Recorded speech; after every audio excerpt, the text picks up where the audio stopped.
சிவத்தை உணர்வது அப்படிங்கிறது சாதாரண விஷயம் அல்ல. அது பேரின்பம், பரமானந்தம். இன்னும் நிறைய சொல்லிக்கிட்டே போகலாம்.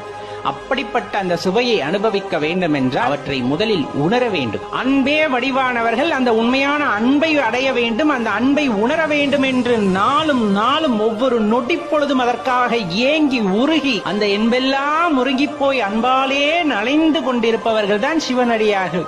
மானுடத்திற்கு செய்கின்ற சேவையை அந்த மகேசனுக்கு செய்கின்ற சேவை என்பதை உணர்ந்து தினம் தினம் அல்லல் படுகின்ற மக்களை பார்க்கும் போது கருணையால் இறங்கி அவர்களுக்கு உதவி செய்து கொண்டிருப்பார். சக ஜீவராசிகள் யாராயினும், அது யானையோ பூனையோ நாயோ எதுவாயினும் அந்த ஜீவராசியின் மீது அன்பை மழையாக பொழிவார்கள்.